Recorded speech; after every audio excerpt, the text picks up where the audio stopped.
Welcome. I'm Meg, and I'm one of the founders at the Center for Collaborative Medicine, and today I want to share with you my knowledge about thyroid testing.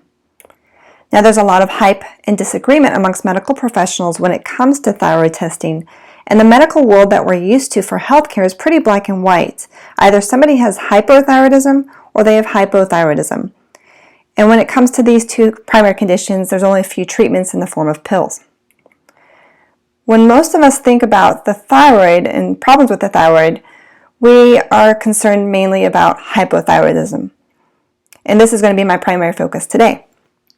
So hypothyroidism means a state of low thyroid hormones, and it has more than 300 symptoms associated with it. The common symptoms are changes in hair, skin, eyebrows, weight gain, low energy, constipation, but there are also atypical symptoms that are just as common, such as depression, insomnia, and high cholesterol. When we evaluate the thyroid labs in the integrative or the functional medicine world, we actually know that interpreting thyroid labs is a lot more complex. There's no standard or perfect way to treat. We may need medicines and we may not. This is where the art of medicine actually takes over. So speaking of art, the image of Mona Lisa, which is the enigmatic and iconic painting that's created by Leonardo da Vinci in, I believe, 1504, is thought to show a woman with a thyroid condition, specifically postpartum hypothyroidism. Nobody really knows who the woman is, but it is theorized that this woman's husband commissioned Da Vinci to paint his wife's portrait to celebrate the birth of their child. Now, there's many stories behind the painting, but from a medical perspective, many physicians actually have diagnosed the woman in the painting with hypothyroidism. And in fact, the Mayo Clinic published a recent article on this last year, if you're interested in reading more. If we look closer at the Mona Lisa, we can actually see some of the atypical and typical signs of hypothyroidism. Her hair is thin and receding. She has thin eyebrows, although I see no eyebrows. She has a weak smile suggesting depression or maybe even weak facial muscles. And muscle weakness is associated with severe hypothyroidism. You can't see it in this image very well, but there's even a small bump between her nose and her inner eye that suggests a cholesterol deposit. So back to the topic of the thyroid gland. The gland itself is about 2 inches tall and about 3 inches wide. It's in the front of the neck, kind of in the Adam's apple area. The name thyroid actually comes from the ancient Greek word for shield-shaped because it resembles the ancient Greek shield. However, today we tend to reference it as being in the shape of a butterfly. We tend to isolate the gland, but all of our cells in our body are impacted by it. The thyroid gland has many functions, including the regulation of our metabolism, our nervous system, our heart rate, and our body temperature. The gland primarily produces 2 hormones, thyroxine and triiodothyronine, but there are 8 thyroid-related hormones that we can actually evaluate in a medical setting. I'm only going to review about 6 of these today. TSH is the most commonly measured hormone, but it's actually not from the thyroid. It's from the brain. I like to think of TSH as a text message from the brain to the thyroid. When TSH senses the need for more thyroid hormones, it texts the thyroid and tells it to make more. The actual thyroid gland makes T3 and T4. 80% of the thyroid hormones produced, however, are in the form of T4. But this hormone doesn't actually regulate our metabolism or our energy or do any of those functions I mentioned before. Through a very complex biology involving what are called deiodinase enzymes, T4 needs to be converted into T3, or it can be converted into reverse T3. Another analogy I like to use is that T3 is kind of like Superman and T4 is like Clark Kent. So by no fault of their own, many healthcare providers, including myself, were not taught in medical training how T3 is actually created and where it's created. Only about 10 or 20% of T3 is directly made by the thyroid, but the majority is actually made in our gut, in our liver, in our kidneys, which all have to be working well to allow the synthesis of T3. So let's get on to the topic of testing. Today I'm going to review optimal ranges, but in practice, not everyone will feel their best when they're within an optimal range. And this is where it's so important to have a practitioner that treats the patient and not the lab results. There's more to testing than just drawing blood and looking at the results. Test results require interpretation, and bringing in another analogy, each result is kind of like the piece of a puzzle. So you have to put together that puzzle, and it's an art to do that. So it is highly dependent on the practitioner. So first and foremost, some factors to consider. When we're testing for something, we typically are looking for disease, at least in the mainstream medical world. If we find disease, we can treat it. But not many practitioners have a plan for what happens if there is no disease and the results are inconclusive and the patient still has symptoms. So in functional medicine, we are thinking about all these factors, looking for disease, deciding if we can treat it, but we also want to make sure that those normal results are actually optimal and dig a little deeper to determine if the symptoms are actually from a poorly functioning thyroid gland or if they're from another source. I also believe it's important to educate patients about cost because insurance is picky and often won't cover an extensive thyroid panel. In fact, this is sometimes the reason that primary care providers won't order a full thyroid panel. They know it might be too expensive and then they'll get blamed for the cost. So in my practice, I do typically like to inform patients of their cost options, including things like direct-to-consumer testing if a doctor is not going to order it for them. So in the beginning of this presentation, I mentioned that testing is complex, and we typically start by testing TSH. But then when you start bringing in T3 and T4, there are many patterns that we can potentially receive. And this is just a handful of the nuances that you can see in thyroid testing. So let's start with the most commonly tested thyroid marker, TSH. Now when TSH is high, or if it's low, it can diagnose a thyroid condition. What this means is that this is the only test that insurance companies recognize to diagnose a thyroid disease. All the other tests are not going to validate a diagnosis if the TSH is not abnormal.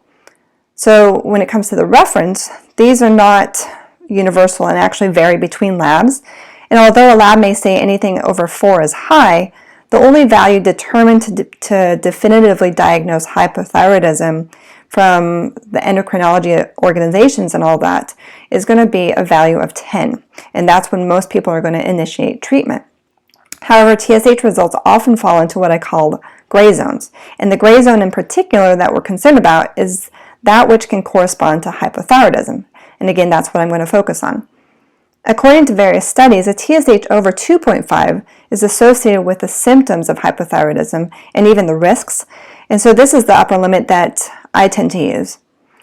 So this means that that gray zone can end up covering a range from 2.5 to 10, and there's not any good guidelines for practitioners to go off of, especially when it comes to treating or not to treat. And adding in more confusion, the guidelines that mainstream medicine healthcare practitioners use tell us to tailor the treatment to the individual patient. Again, it's very ambiguous.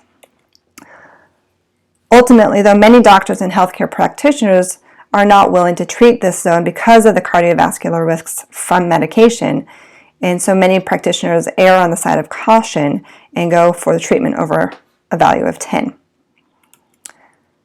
So for me, when I want to treat TSH, if it's in that gray zone, I can't just treat TSH. I want to know other thyroid hormone markers, and this is where something like T4 is going to come into play. Now, T4 is going to give us a good idea of what the thyroid gland is actually producing. And remember that this is the primary hormone that is made by the thyroid. We want to know the pattern of T4 in comparison to TSH. So in hypothyroidism, we expect to see a low T4 when the TSH is high. And like I mentioned before, TSH is texting the thyroid to make sure that T4 is being made in appropriate amounts. But in hypothyroidism, TSH is sending a lot of messages and T4 isn't responding. Just as with TSH, the reference ranges are going to vary for T4 as well. In mainstream medicine, we tend to think of T4 as either low, normal, or high, according to a lab's reference range. However, in functional medicine, we tend to aim for optimal ranges, and the best way to look for an optimal range is to break it into thirds. So a low T4 will be in the lower third of the reference range. So for example, if a reference range is between 0.8 and 1.9, the optimal range is going to be between about 1.1 and 1.4. So this is kind of a good guideline, but in practice, again, this can change depending on how a patient is presenting and how they're responding to treatment. And then another hormone I want to test is going to be T3 and its competitor, reverse T3. In mainstream medical practices, T3 is really only checked if somebody has hyperthyroidism, as in too much T3, or if they're taking a medication with T3 in it. In my practice, I want to know T3, even if somebody does not have hyperthyroidism or is taking a medication, to see how somebody is actually converting T4 into T3. And often this conversion issue is due to problems or inadequacies with the gut, liver, or kidneys. And normally when we compare a T3 to TSH, this hormone should also follow the same pattern as T4. So if TSH is high, as in a hypothyroid state, we'd expect T3 to be low. Reverse T3, which is kind of the antithesis to T3, is never really checked in mainstream medicine. And the reason for this is that there's no pill to directly treat this. However, in functional medicine practices, we know that high reverse T3 blocks the activity of T3. So you can think of T3 as like a brake in the car and T3 like the gas pedal. The brake will stop metabolism and energy production in order to conserve energy. And normally, about 40% of our T4 does actually turn into reverse T3 because we don't want too much T3. But when too much reverse T3 is made, it starts blocking normal thyroid hormone function, and then we start to see hypothyroid-like symptoms. However, these symptoms from high reverse T3 may not be, and often are not, a true thyroid issue. Now let's add more chaos to confusion, because the optimal ranges for reverse T3 are more on the spectrum of having to be from the median of the middle of the reference range, and that needs to be as low as possible. So we don't really care if it's going to be too low. So in this reference range that I have in this example, it's going to be from about 9 to 27, so that median or the optimal should be a reverse T3 of 18 and below. So an example of a normal reverse T3 pattern, because for me I compare the reverse T3 to the T3 or free T3. So the example here is that when T3 is low and optimal, I want to see a reverse T3 that is in that lower half of the reference range. However, if that T3 pattern is low to optimal and the reverse T3 is in the upper half of the reference range, that tells me that something may be happening that's impacting the function of T3 and could be causing hypothyroidism-like symptoms. This can be from an acute illness like a common cold, so I highly encourage patients that they should not proceed with labs if they've recently been sick or they're currently sick. Now, like I mentioned before, whether to check this or not comes back to the factors in testing that I mentioned earlier. An abnormal reverse T3 does not diagnose a disease. If it's normal, that doesn't really rule out much, and it can be expensive if insurance doesn't choose to cover it. I think I've seen a bill as high as $350 just for this one marker. And then, of course, how do we treat it? Because the treatment is either with a T3 medication, which is only going to work for about 3 months, or it's actually going to be addressing the true causes of high T3. In my experience, the most common causes of high reverse T3 is stress, and addressing stress is stressful, no pun intended, and it takes a lot of work. There isn't a magic pill to treat stress. If I know that a patient is dealing with significant stress, or they have any of these causes listed on the slide here, especially type 2, uncontrolled type 2 diabetes or iron deficiency anemia, I'm less likely to test for reverse T3 because it's just going to be a waste of money.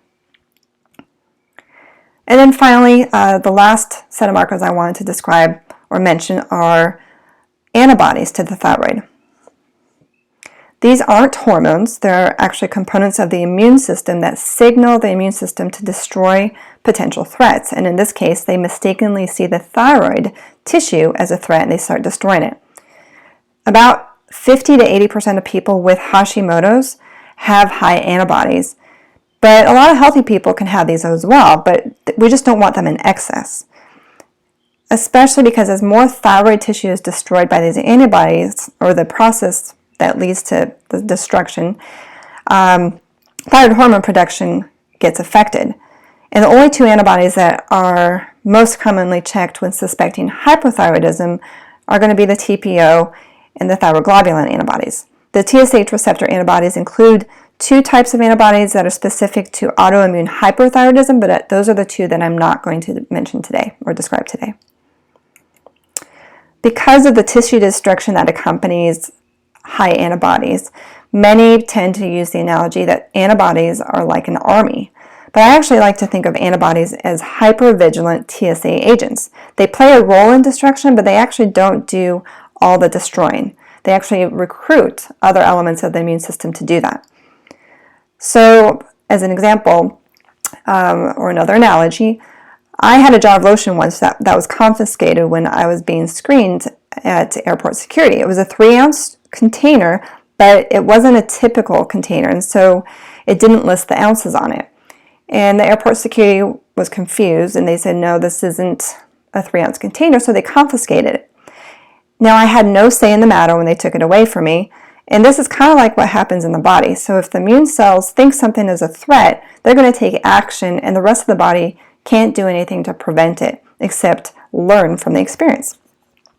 So what we need to do is we have to learn what is triggering these antibodies, and what the primary approach, and this is kind of the primary approach that we take in functional medicine, is we look for these triggers.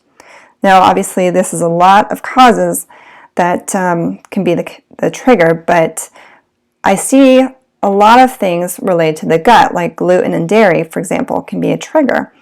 Now, one thing that a lot of practitioners don't remember or don't educate patients on is that antibodies, those antibodies I mentioned, they can survive in the body for up to 6 months and maybe even longer. So patients, if they're going to look for the trigger, they need to avoid that trigger for at least 6 months to truly see if it's impacting those antibody production, the antibody production.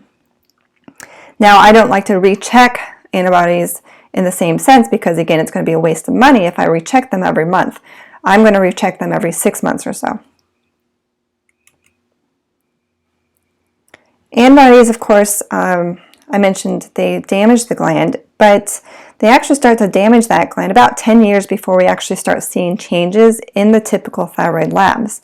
And unfortunately, in mainstream medicine, there is no direct treatment for high antibodies except to try to suppress them with thyroid medications. Thus, if high antibodies are found through a mainstream medical provider, many don't really know what to do about these, and they really won't try rechecking them. Of note, I've also seen typical thyroid labs be completely normal and even in the optimal range, but somebody has symptoms, and when I've checked an antibody level, they're high. So in my experience, antibody levels higher than about 400 typically are associated with hypothyroid-like symptoms.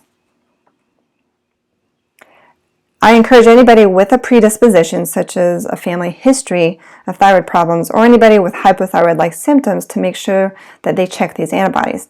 Because when it comes to autoimmune conditions in general, a predisposition to disease is one of the 3 categories of causes that lead to an autoimmune process. And this isn't just specific to thyroid. We can't control this cause of predisposition, but we can control the other 2 primary categories, which are triggers and gut hyperpermeability. Of course, most patients don't ever have just one trigger or cause, but addressing the gut health plays a significant role in a lot of these causes. Since autoimmune conditions involve the immune system, addressing the gut is essential because 80% of our immune system is in and around the gut. If you think about it, most infections or things that are going to cause illness are going to come from what we put in our body. And this starts with what we put in our mouth and even in our nose and what we breathe in. And we have defensive mechanisms that stop potential threats before they cause problems. There are many other potential triggers or causes, of course, but luckily we have a lot of testing that we can do to rule out many of these causes. Conventional medicine can run some of these tests, but to be most thorough, I really highly encourage patients to consider addressing these with someone knowledgeable about the functional medicine approach, because the tests involved in this are going to be pretty obscure and they require a lot of interpretive skills. So for example, some of the initial tests that I run in my practice that a conventional medicine doctor can check are things like on this list. This rules out, I'd say, maybe about 50% of causes that were listed on that previous slide. Now, of course, healthcare practitioners may or may not run these, and you just have to remember that slide a few kind of in the middle of this presentation where I talked about the factors to consider when running a test. And the practitioner may be able to run them, but they're doing the best they can, and if they decide not to run them, you have to give them grace because they may not know what to do about the results, and that's why they don't run it.